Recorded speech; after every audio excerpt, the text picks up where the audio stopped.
Hello, this is Memphis Communiversity. I hope that you're having a lovely morning, afternoon, or evening whenever you are watching this. We are going to be doing a Taylor Series free response question practice.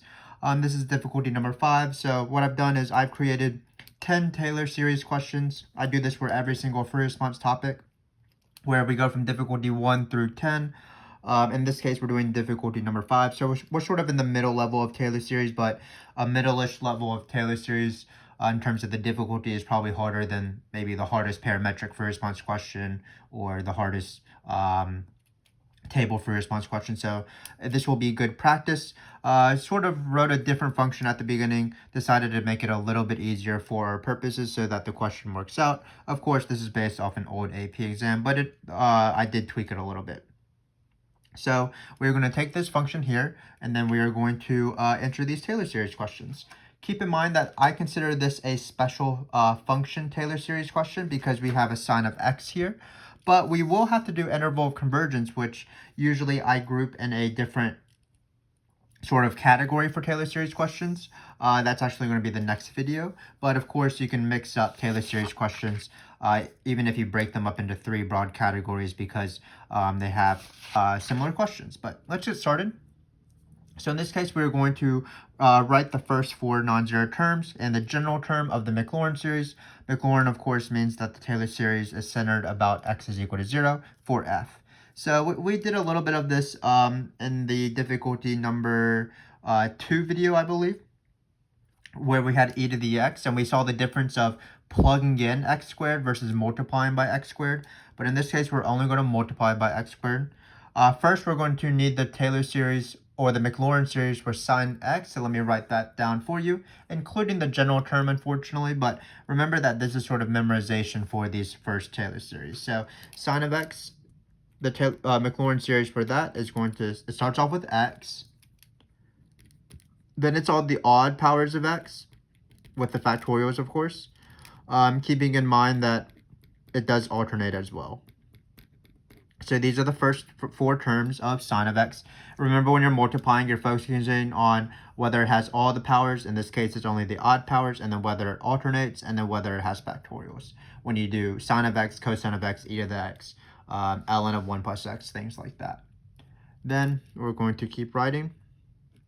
Looks like this is going to be negative 1 to the n times x to the 2n plus 1. So it's all the odd terms. Integers that are odd are of the form 2n plus 1, and then divided by the same factorial. So I have not done any work here. I've just memorized the Taylor series of sine of x. Sometimes they give it to you, sometimes they don't, so you want to be careful and just know all of the main ones. Finally, where you now can find the Maclaurin series for f of x. So what that is going to require is we're going to multiply x squared by all of these terms. Keep in mind, we're not going to plug in x squared. That would be sine of x squared. And how you would do that is you would replace all the x's by x squared. So for example, in this term right here, you would get x squared to the 5th, which is x to the 10th. Because you're multiplying according to exponent rules. This would be x to the 14th. That's if it was sine of x squared. Here we're doing x squared times sine of x. So basically what we're doing is we're not plugging in x, we're just multiplying each of these terms by x squared. So we're actually going to be using the addition property. Remember that if you have a times b and then a times c, when you multiply these out, according to exponent laws, you have a plus b plus c. So when we multiply x squared, we're going to be adding exponents here. So the first term is going to be x cubed. X squared times x cubed is x to the 5th. Again, it's not x to the 6th. That would be plugging in. So it's going to be x to the 5th. Basically, when you multiply by x squared, all the exponents go up by 2. We're adding 2. So this one will be x to the 7th over 5 factorial minus x to the 9th over 7 factorial. So the factorials are staying the same because all we're doing is multiplying the x's by something. And then when we do the general term, it's not too bad. We're just going to use the same exponent rule. So it's going to be negative 1 to the n. The factorial stays the same. And then we're going to add 2 to this exponent. So it's going to be x to the 2n plus 3. So not too bad of a question. This question was actually easier than our difficulty number 2 video. for this part, because all we did was multiply by x squared.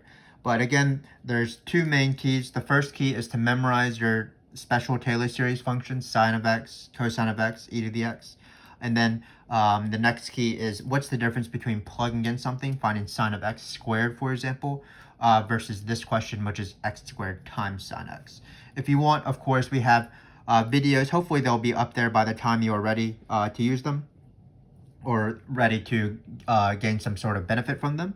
And we have one on special functions Maclaurin series, where we do a bunch of these questions where we find Taylor series of functions that are based off these special functions, e to the x, sine of x, cosine of x, geometric series as well.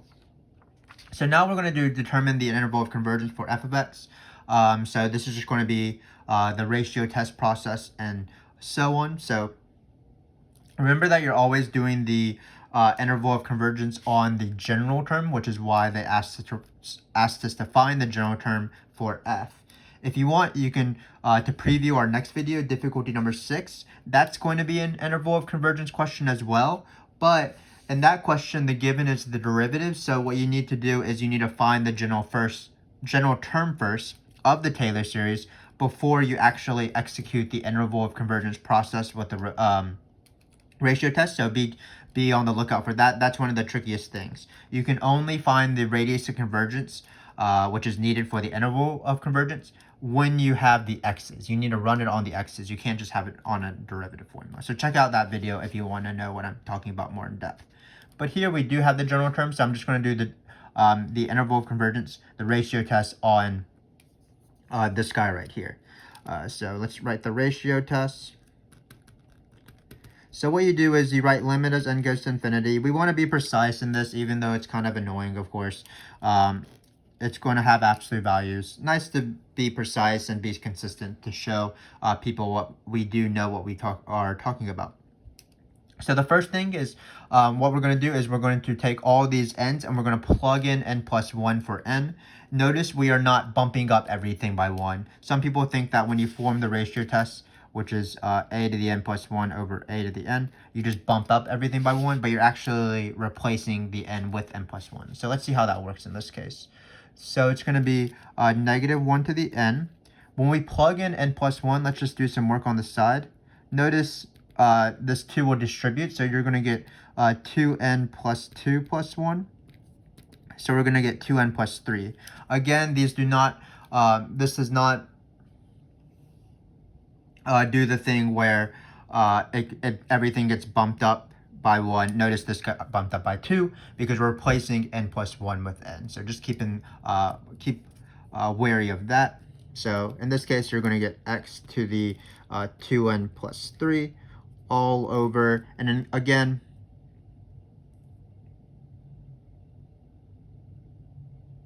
sorry, we're doing it on this one. So that's actually the factorial. When we plug in n plus 1, that'll be 2n plus 3 here. So when we plug in 2n plus 1 into the n, similarly, we'll get 2n plus 5.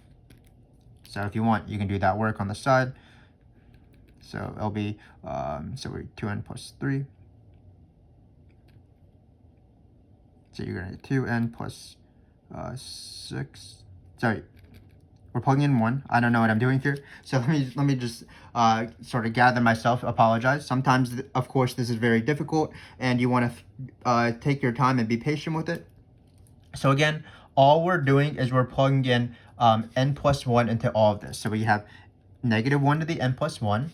We have 2n plus 3, because when we plug in n plus 1 here, we'll get 2n plus 1 plus 1, so that's going to be 2n plus 3. There's still going to be a factorial here. And then when we plug in just n plus 1 into this, we're going to get 2 times n plus 1 plus 3 equals 2n plus 2 plus 3, which is again 2n plus 5. So I'm trying to focus right now that we are trying to find the ratio test on this series right here. And then what you do is you plug in n plus 1 into this series right here. Anytime you have an n, you replace it with n plus 1, and in this case, you get this. So hopefully that makes sense, even though I was struggling a little bit as we were doing this. Again, this is very difficult. Don't feel too bad. the point of these videos is to practice as much as possible. The next part of the ratio test, setting up the ratio test, is a lot easier. What you do is you take this guy right here and you just flip everything. So because we're dividing by a to the n, which is the same thing as multiplying by its reciprocal. So we get 2 to the n plus 1 factorial over negative 1 to the n times x to the 2n plus 3. So I have formed the ratio test, and now I'm going to try to cancel things out, and we're going to see what this limit is. So first off, the easiest thing to cancel out is the negative ones. It doesn't matter what the exponent of the negative ones are because we're doing everything with absolute value. So that's great. Next, we have things raised to n, so x to the 2n plus 5, x to the 2n plus 3. If you want to think about it, if you have a single number, let's just take 10, for example, and you raise it to the 8, and then you divide it by 10 to the 6. Well, how do these cancel? This is going to be 10 squared. The division of these exponents is going to be subtraction. It's sort of the opposite of this rule. The multiplication of exponents is addition. So in this case, we have x to some power, x to some power. So when they cancel out, it's going to be 2n plus 5 minus 2n plus 3. The 2n's will cancel, so it will be just 5 minus 3. You're going to be left with just x squared. Great. Finally, we do have some factorials here, so we need to practice how to cancel out factorials. Let me do that on the side. Let's say we have something and then 2 more than that. So we have 10 factorial divided by 12 factorial. Well, 10 factorial is going to be basically 10 all the way down to 10 times 9 all the way down to 3 times 2 times 1. 12 factorial is going to be the same thing, but starting at 12, of course. And notice that these cancel quite a bit. All of the terms in the numerator cancel, and we're left with just how much bigger was 12 factorial over 10 factorial. So in this case, it's a similar thing. 2n plus 1 factorial and 2n plus 3 factorial. This is the same thing as 2n plus 3 times 2n plus 2 times 2n plus 1 factorial. Because 2n plus 3 factorial is 2n plus 3, and then you keep multiplying. You subtract 1, multiply, subtract 1, multiply. And then so this right here is all of this. So this will cancel. So similarly to how 10 factorial and 12 factorial canceled out, we are going to be left with 2n plus 3 and 2n plus 2.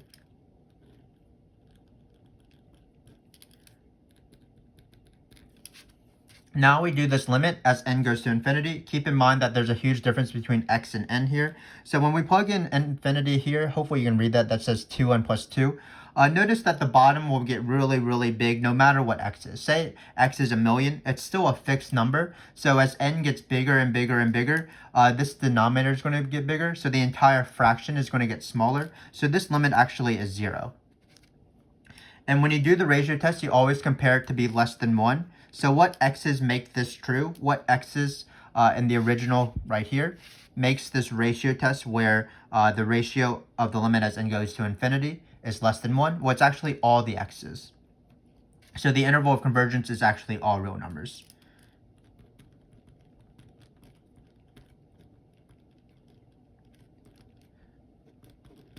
And that makes sense, of course, because our function is x squared times sine of x. And sine of x, the domain of sine of x is all real numbers. And same thing for x squared. So it makes sense that when you plug in these numbers, the series or the Taylor series that represents f of x will converge because you can find that value for f of x. So again, let me repeat how we did the ratio test because I was struggling a little bit in the beginning. But as you can see, if you just keep persevering, I believe in all of you. We're doing this together. We will eventually succeed if we're just patient and if we're willing to sort of stumble along the way, but always get back up. So here we were doing the interval of convergence. What you have to do is you have to set up the ratio test. In order to set the ratio test, what you do is you have to do the ratio test on the general term, meaning it has the x's. It's not just the derivative formula. Then you plug in not 2n plus 1. That's what confused me a lot. You plug in just n plus 1 into this guy right here. So when you plug in n plus 1 on the bottom, you're going to get 2n plus 3. When you plug in n plus 1 for n on this, you get 2n plus 5. So hopefully that makes sense. And then you write negative 1 to the n plus 1 because you replace your n with n plus 1. Then you multiply by the reciprocal of the original term an, because that's the same thing as dividing by a to the n, times 1 over a to the n. And you start canceling out things. The negatives went away. That's great because we have absolute value. Then we had exponents, but exponents, the division of exponents with the same base is the subtraction of a single one. So it's just 2n plus 5 minus 2n plus 3. And then finally, factorials cancel out pretty nicely. You just look at how much bigger is this than this. So in this case, it was 2n plus 3 times 2n plus 2. And so everything else canceled, leaving us only with this.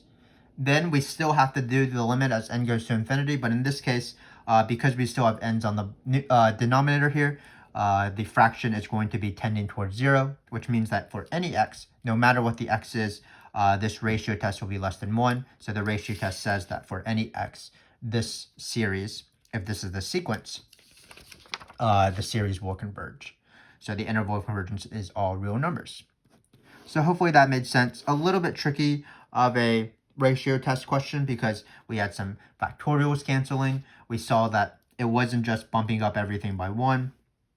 We got the weird answer of just 0. Usually you're trying to isolate, for example, x minus c is less than r, where c is the center point. And then you sort of define the interval of convergence, like our, I believe our difficulty 3 video. You plug in the endpoints and you see if it converges or diverges. But in this case, we got the weird number 0, so we were actually done when we found the radius convergence. So hopefully all that made sense.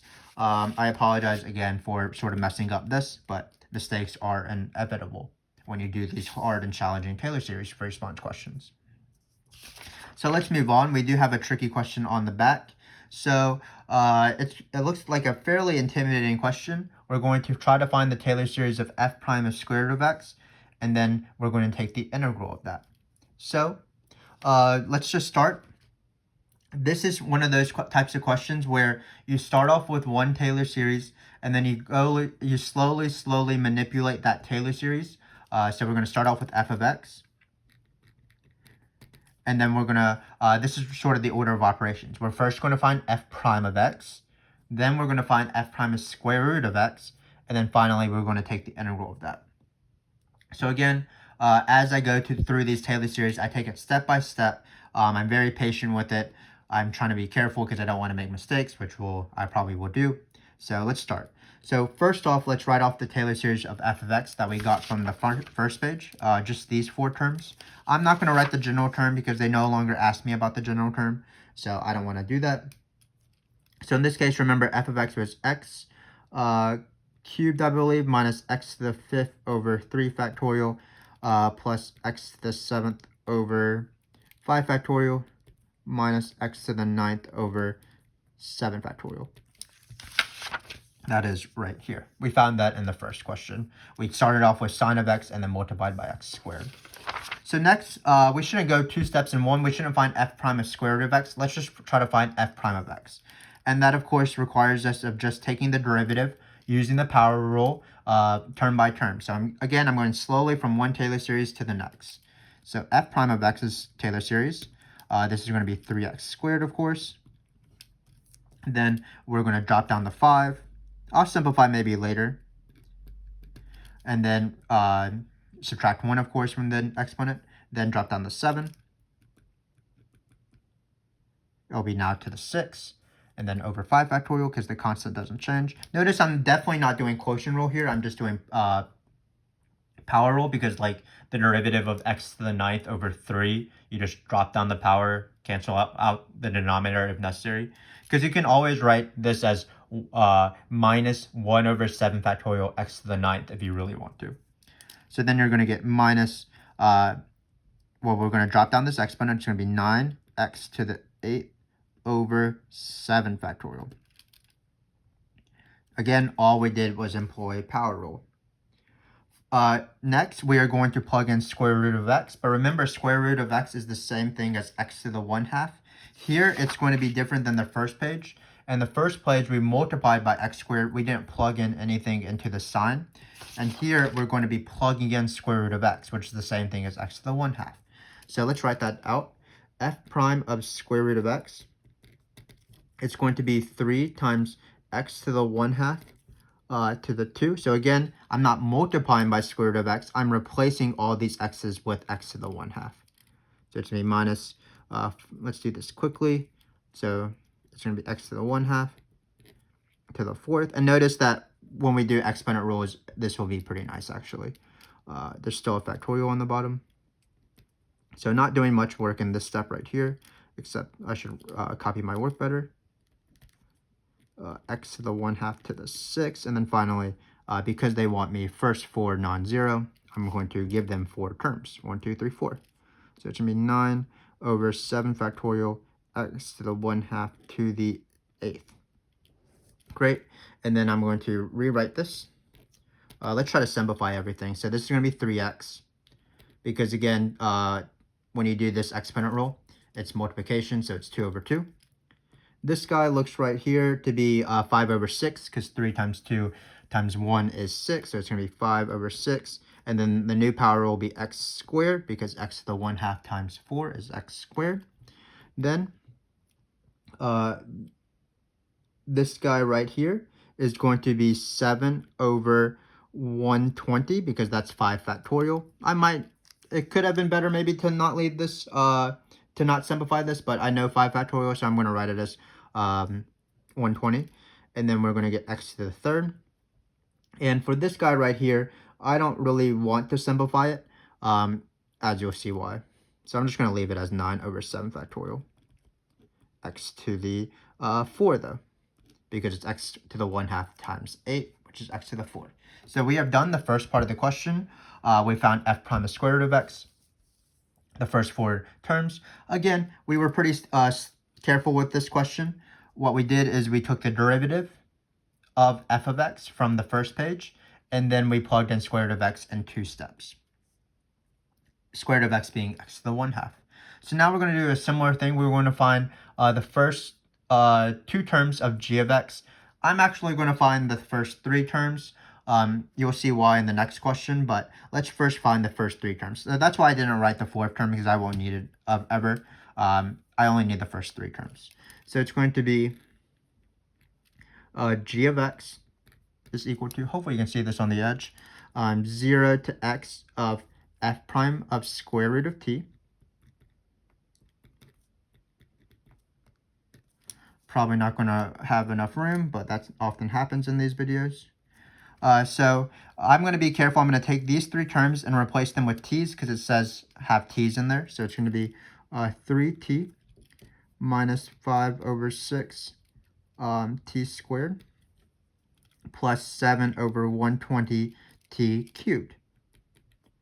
And then so on. It goes on, including this term, but again, I'm not going to do that term because I'm a little lazy.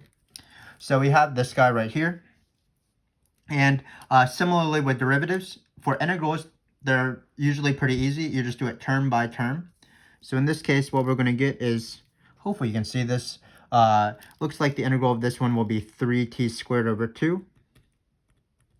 The integral of this one is going to be, we're going to add 1, so it's t cubed, divide by this new exponent, so it looks like it's going to be 5 over, I believe, 5 over 18. And then when we add 1, so it's going to be 2 to the 4th. 7 over, we're going to divide by our new exponent, so we're going to divide by 4. Dividing by 4, there's already a 120 there, so it's 120 times 4, which is 480. And then it still goes on. We're going to plug in x and 0. So let me get a new sheet of paper out to do this last part. We can just write it on this sheet. So sorry that I ran out of room, but great news is that we have incredible technology. So we have g of x here. Technology will save the day. So what we're going to do is we're just going to plug in, just like a normal integral, we're going to plug in the top minus the bottom according to fundamental theorem of calculus. So g of x is going to be approximately, or we can write equal because we'll write ellipses. It's going to be 3 squared x squared. So I'm just plugging in x for all the t's. X cubed plus 7 over 480 x to the 4th minus dot dot dot. And of course, when you plug in 0, we would do minus the g of 0. But when you plug in 0, all the terms go away, so that's great. So now we are just left with this. So again, I wrote 3 terms out, but they only want us to use the first 2 non-zero terms to approximate g of 1. G of 1 is great, of course, because when we plug in 1, 1 to anything is 1.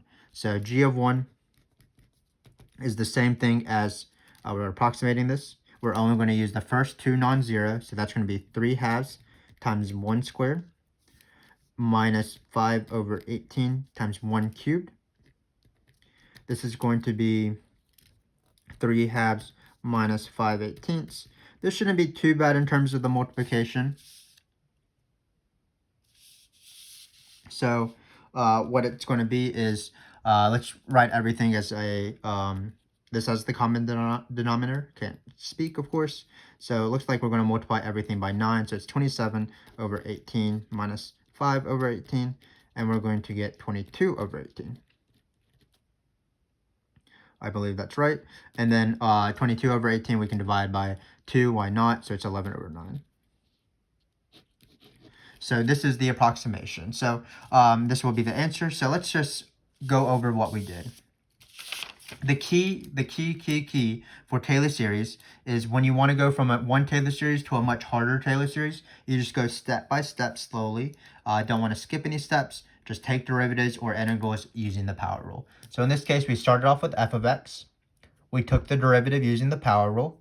So the derivative of each of these terms, keeping in mind that any factorial is part of a constant. Then it says plug in square root of x. We don't sort of disobey anybody. We're just going to do what we're told. We plugged in square root of x. That's the same thing as x to the 1/2. So things cancel it out nicely. But that was only the first part of the question, unfortunately. Then we had to find g of x. But g of x wasn't too bad. It was just taking integrals rather than taking derivatives. So it was just adding 1, dividing by the new exponent instead of dropping the exponent, subtracting 1 with derivatives. That's just the power rule. And we plugged in x and 0. We ended up getting this. And then we found g of 1. G of 1, we only plugged it into the first 2 terms. And we got 11/9. So let's do this last question because it's related. So if you can read my handwriting, probably you can't because I cannot read it, but let me try to decipher it for you. It says the Maclaurin series for G evaluated at x equals 1 is a convergent absolute series with individual terms that decrease in absolute value to 0. So this sentence right here, all of this is saying is that you can use the alternating series test, and then you can use the error bound that comes with the alternating series test. So watch our alternating series test videos if you want. But what you need is the terms to be going to 0, which is the going to 0 part, and you also want it to decrease when you're not looking at the negatives. So we want to show that our approximation in part C must differ from g of 1 by less than 1 over 60. So the formula is for error bound, the sum, in this case it will be g of 1. We'll write it out first. So this is the formula. What it says is we're never going to able to find a certain sum because it's an infinite sum. So what we do is we try to approximate it with a partial sum, meaning we don't try to plug in 1 into all of the terms forever. We're just going to plug in 1 into the first 2 terms or the first 3 terms or whatever. So this is the nth partial sum. And then, so this is the thing you can never find. So this is the actual sum. This is the approximation or the partial sum. But this side of the equation actually doesn't matter. This side of the equation is really for part C. What matters is that it's bounded by the next term over. So the error bound, basically we can never find this. We can find this, and this thing will be how close our approximation is to the correct answer. So this is always the next term over. And this is how error bound always works. So let's try this. So S, again, is the thing we will never be able to find, g of 1. Then in this case, we're doing the second partial sum. So if you want, you can write S2. In this case, we found that approximation in part C, so we can just write it. It's 11/9. So what we're saying is that we don't know what g of 1 is. Nobody knows what it is. But it is pretty close to 11/9. And how close is it? Well, it's less than 1 over 60, so it is pretty close. So what we do is we are going to compare it to the next term over. So notice that for this one, we approximated it using the first two terms. So the next one over is this guy right here. It's B3 if you want to use the B notation. But I'm just going to write 7 over 480 x to the fourth. And we're going to plug in 1. So it's going to be this term right here. So we plugged in x is equal to 1. So this is my guy. And what I want to do is I want to show that 7 over 480 happens to be less than 1. That's what I'm hoping, because this is what the error bound tells me. But it is, because this number right here is less than 7 over 420. 420, of course, is an interesting number, but we know this because 480 is a bigger number than 420, and 480 is in the denominator. Finally, when you do 7 over 420, it is 1 over 60. So that is the answer. So again, this is how error bound works. You have your sum that you can't find. You approximate it usually in a previous question. In this case, it was 11/9. We only use the first non-zero terms. And then it is bounded. The error bound is bounded, meaning the difference between the sum and the approximate partial sum, the approximation, is the next term over. In this case, the next term over was this guy. We plugged in 1. Keep in mind that whenever you're doing the next term over, you never want to include the negative, because the bn's by definition are the positive things that are alternating. So you have something positive, negative, positive, negative. So for example, in the next term, it'd be a negative here. But if we were looking at the next term over on, like, say it was this guy right here, we would only be looking at this. We wouldn't include the negative as we were doing this formula, and you would plug in 1 like normal. So that is it for this Taylor series question. Not the worst thing in the world, but definitely had some pitfalls here and there. What we did is we started off with a Taylor series that we memorized, sine of x. We multiplied it by x squared, which is different than plugging in x squared to find the Taylor series for f of x. Then we did the interval of convergence, or we found the interval of convergence of f of x using the ratio test. We canceled out things. We struggled as we did it, but we got there in the end. What you do is you plug in 2n plus 1. Not 2n plus 1, I keep getting that confused. You're only plugging in n plus 1. Then you multiply by the reciprocal of this guy. You cancel out things as according to rules of factorials and exponents. In this case, we got 0, which meant that because 0 is less than 1, every single x makes this converge, so the interval of convergence was r, meaning the real number line. Then we had some sort of hard question where we went from one Taylor series to the next, but it wasn't too bad if we broke it up into different steps. We first found the derivative, then we plugged in square root of x. Finally, we took the integral. As we took the integral, we were asked to approximate the value of g of 1, which wasn't too bad, just plugging in 1 into the first two non-zero terms. Then the next question sort of combined, sort of related with this question. It was error bound. So to find error bound, it's always bounded by the next term over. So we had g of 1 here, minus 11/9. The next term over happened to be this number right here. So what we did is we plugged in 1 into that term and saw that it was less than 7 over 420, which in this case is 1 over 60, which is the number we wanted. So hopefully this was beneficial to you. This is sort of the level of Taylor series that you want to be comfortable with. It wasn't too bad, so it was just determining interval of convergence and working with special function Taylor series, and also taking derivatives and integrals of Taylor series, and finally error bound. So hopefully as you watch this video series, you will be comfortable enough to do Taylor series at this level. But this video is getting a little bit too long, so I am going to sign off. I hope to see you as we do more questions in the future, like difficulty 6, 7, 8, 9, and 10. We are done with halfway through this Taylor series playlist, and I hope that the second half will be as fun because I do enjoy practicing with you guys, because I want all of us to succeed. Until next time, thanks again for watching.